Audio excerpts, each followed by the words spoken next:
alisin ko na ho ito, mga kababayan. Ngayon, dakuin natin yung susunod nating topic. Ano po? Si Manang Aimee. Oy, eto pa. May ipinost si Manang Aimee, mga bossing. May ipinost si Manang Aimee, no, sa kanyang Facebook channel, sa Facebook page niya. Mr. President. Yan. Dito nagsimula po. Siguro hindi natin matatapos ng kabuuan itong video na to. Medyo mahaba no? Oh, pakinggan nyo muna ha. Pakinggan nyo muna. Dahil ito po, inumpisahan po ito doon sa Maisug. Game! Ang hindi natin alam, yun ang umpisa. Ano po, sabi ni Chris Moore, 12060, ano po ang YouTube channel nyo, sir? Mark Ramos lang din po, type nyo lang din po yun. Game! Enero 28, 2024, sa first Maisog Rally sa Davao, nagliyab ang balita at social media. Matapang, walang preno. Mr. President, susunod ka sa dinaanan ng tatay mo. Ayan. Totoo naman ho yun, mga kababayan, na yan pong sinabi ng dating Pangulong Duterte na susunod. Mr. President, baka susunod ka sa dinaanan ng tatay mo. Diyan sinabi ni dating Pangulong Duterte. Pero bakit hindi nyo sinama dito? Yung sinabi din ng dating Pangulo na meron tayong adik na Pangulo. Baka kasi fake news yun. No? Kasi walang katotohanan yun. Diyo ba? At alam ni Manang Aimee, wala namang mga ganong senaryo. Walang ganong pangyayari sa buhay ng Pangulo. Kaya hindi na lang sinama ho. Pero wala siyang ginawa doon. Doon niya po unang tinabangan yung mga loyalista. Di ba? Kasi bilang kapatid, nandoon ka, nakikiganong ka, nakikisakay ka sa kanila. Doon din po napansin ng sambayan ng Pilipino, si Manang Aimee namamangka sa dalawang ilog. Gustong maging Robin Padilla. Ano po? Kasi yung Robin Padilla, mga kababayan, #1 senator Di ba? Napakadaming boto na nakuha po, mga bossing. Gustong maging #1 senator ni Manang Aimee. Kaya, kahit kakarampot itong mga DDS, pagtsatsagaan ko, no? Mamamangka ako sa dalawang ilog. Ako takot. Ayaw ko mangyari sa iyo yan. Nagbato ng maaanghang na salita si dating Pangulong Rodrigo Duterte laban kay Yun lang yung ipinalabas nila. Ano po, yung Mr. President, no? Susunod ka sa yapak ng tatay mo, yung matatanggal din po sa posisyon. Tapos ayaw kong mangyari yan. Pinabango pa ang dating Pangulong Duterte. Pero lahat po sila, mga kababayan, dyan po sa mautog na yan, lahat po sila bumabanat. Lahat po walang katotohanan yung sinasabi nila. Di ba? Yun ang sinisigaw talaga nila dyan No? Ito hong ipinalabas ni Manang Aimee sa kanyang Facebook page, ano na lang ho to? Ito, kumbaga, maliit na portion na lang ho to. Di ba, Chi? One squad? Maliit na portion na lang ho yan, mga kababayan. Ang mismong punto ho nila dyan, mga bossing, sirain ang Pangulo sa pamamagitan ng pagsasabi na bangag o nagdodroga ang ating Pangulong Bongbong Marcos. Yun po talaga yun. Di ba? Kaya po nag-umpisang tabangan. Manlamig yung mga sumusuporta dito sa taong to kay dating Pangulong Duterte. Idagdag mo pa yung pagmumura niya sa Panginoon at pagmumura niya kay Pope. Di ba? Bakit traffic? 5 oras na. Sino ba nandyan? Sino dumating? Dumating po yung Pope. 5 oras na traffic. Gusto daw niyang tawagan ang Pope, no? Gusto daw tawagan yung Pope at sabihin, putang, umuwi ka na. Nayanig ako doon, mga kababayan tuloy. Pangulong Marcos tungkol sa di umano'y paggamit ng droga at ang kontrobersyal na People's Initiative. Sino man magsabi na walang paki ang Senado sa usaping ito, isa lang ang masasabi ko, walang gamot sa kakapalan ng mukha mo. Sa Senado, Wala naman talaga na. Tapos na yan Senator have no business over People's Initiative. Amy Pumes statement. Sa kapareho at sumunod pang mga buwan, si Senator Amy ang nangulo. Pakialam sa PI, wala kayong pakialam sa PI, wala kayong pakialam sa... Ang binabanatan pala si Martin Romualdez. At ito ho mga kababayan na yung kampo ho nila, walang habas at patuloy at paulit-ulit lang ho na sinasabi. Nangangarap si Martin Romualdez na maging Pangulo. Hindi ko nga narinig yung tao na yan na nagsalita na gustong maging Pangulo. Bagkus ho, 2025 pa lang ngayon, paulit-ulit na si Sara Duterte na gusto niyang maging Pangulo. Na siya o si Isko ang pwedeng pagpilian para maging Pangulo. Sabi nga po ni Sabi po ni Hani Lacuna.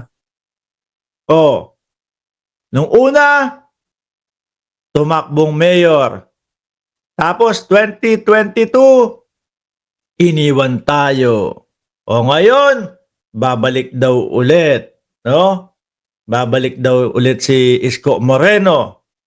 Tapos 2028, tatakbo na naman yan sa pagka-presidente. Iiwan na naman tayo. Kaya ngayon yung sinabi ni Hani Lacuna, mga kababayan. Anyway, wala akong dyan sa Maynila. No?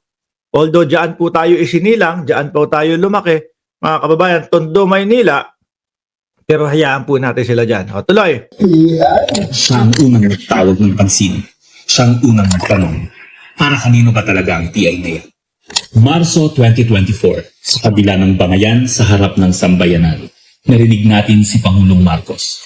Matatag, matapang. The International Criminal Court has no jurisdiction over the Philippines as we remain to have a working judicial system and law enforcement mechanisms. Opo, mga kababayan, yan po mismo sinabi ni Pangulong Bongbong Marcos. Ngunit subalit na tapwat ho, syempre, posibleng magbago ho yan mga kababayan. Lalo na't mayroong mga nagpapaintindi. At the same time ho, mga bossing, wala nga tayong jurisdiction sa ICC. Subalit, gumawa ng ibang paraan yung ICC. No? Para maaresto pa din ang dating Pangulong Duterte. Iyon po ay sa pamamagitan ng mga kababayan. Yun po ay sa pamamagitan ng Interpol. Ano po? Ulitin ho natin, hindi direkta ang ICC sa Pilipinas.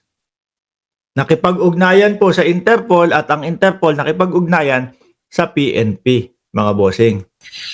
Walang jurisdiksyon ang ICC sa Pilipinas. Sa sabong, nagpagpag siya ng balahibo. Ang hindi natin Tsaka yung pagkakabaklas naman ho natin sa International Criminal Court, dahilan din po niyan si dating Pangulong Duterte. Di ba? Nalaman niya, iniimbestigahan. Siya mismo ang iniimbestigahan ng ICC. Kaya ano ginawa niya? Babaklas tayo.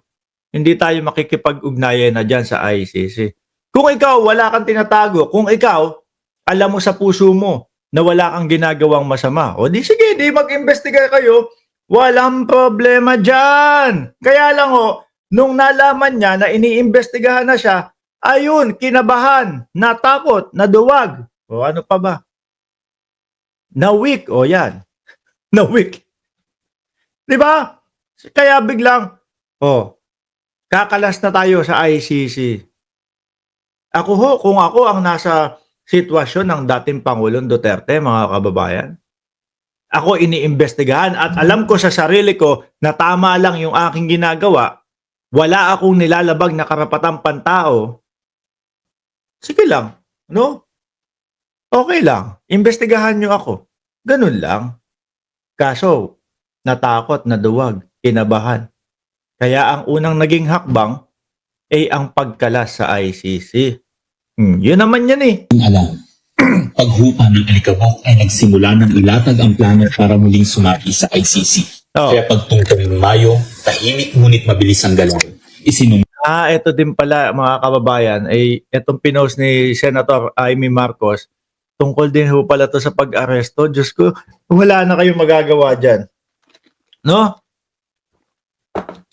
Kahit ano-ano pang gawin nyo dyan, kahit anong pagpapasikan nyo pa sa taong bayan yan, kahit sabihin nyo pa sa taong bayan na kami ang magiging susi sa pag-uwi ng dating Pangulo. Oh, fake news yan. Di ba? Kahit manalo po yung Duterte nila, hindi po yun ang magsasalba para mapauwi si dating Pangulong Duterte. Manalo kayo, baka sabihin sa inyo ng ICC, oh, that's cute, okay. Congratulations. No? Ano? Kukunin nyo si dating Pangulong Duterte? Sasabihin sa inyo, di wow. Di ba? Kaya nga ho gamit na gamit nila yung sitwasyon ng dating Pangulo. Yung pagkakarehas ho ng dating Pangulo. Tingnan nyo, pakinggan nyo ang mga sinisigaw niyan sa kanilang mga campaign rallies po. Ano lagi nilang sinisigaw sa mga campaign rallies nila? Bring him home. Sabi ni Isko Flores, natlawala ang tapang, natakot, na duwag, na utal. Yun ang paulit-ulit nilang sinasabi, bring him home. Hanapin mo yung ano nila, yung plataforma de gobyerno nila, bring him home. Kasi alam nila, madaming mga DDS ang hindi naiintindihan, no? Yung sitwasyon, madaming mga DDS na, etong, naku, si dating Pangulong Duterte dinala sa dahig, kinulong sa ICC. Makikipose ako, sasabihin ko, ano din ako, Duterte din ako. Syempre, ganyan ho ang mga Pilipino. Kapag viral po, nakikisali. Mabilis makisali kahit hindi nila alam kung ano yung pinagmulan, kung bakit nandoon sa ICC. Ganyan na, makiki-hype. Diba? Sabi ni Edwin Palencia sa TikTok, hello Idol Mark, watching from Iloilo City. Oh, shout out sa inyo. At kay Uma na nandiyan sa TikTok din. Salamat po. Oh, tuloy ko ha. Komite ng DOJ ang legal brief para sa posibleng pag-aresto kay FPRRD. Isang pagtataksil na walang nakapansin. Walang pagtataksil dyan. Anong pinagkakakanan nyo? Anong pagtataksil dyan? Tingin ko ang mas nagtaksil sa inyo, okay, dating Pangulong Duterte, mga kababayan, yun pong yung China. Biruin mo, sa loob ng panunungkulan ng dating Pangulong Duterte, no?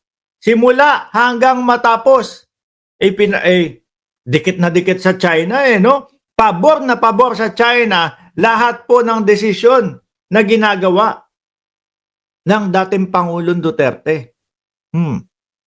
Tapos pagdating doon sa Hong Kong, sabi ni Larry Gadon, kaya pumunta yan ng Hong Kong kasi humihingi ng asylum yan kay kay Xi Jinping, no? Kaya umuwi ng Pilipinas yan kasi hindi inaprubahan o hindi binigyan ng asylum ni Xi Jinping. Di ba, Raygo, nandiyan ka pala sa TikTok. Ganon daw po, kaya bumalik ng Pilipinas. May nakahanda nga daw, napakaraming kwarto para sa kanya doon sa China. Yun ang nakikita ko na nag-traitor kay dating Pangulong Duterte.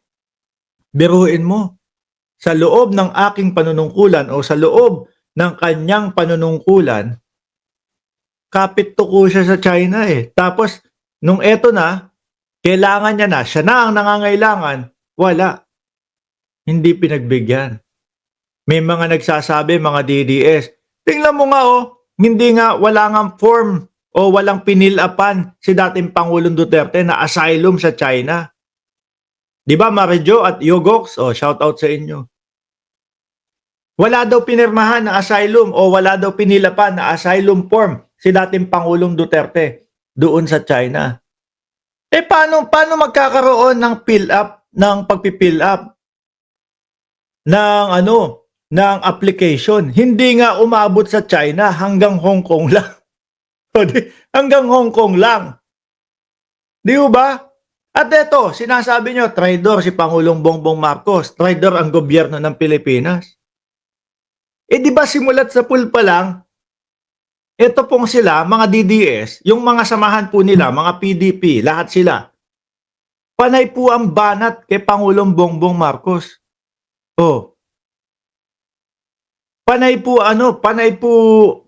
pukol kay Pangulong Bongbong Marcos. Hindi na nga sila pinapansin nung umpisa eh.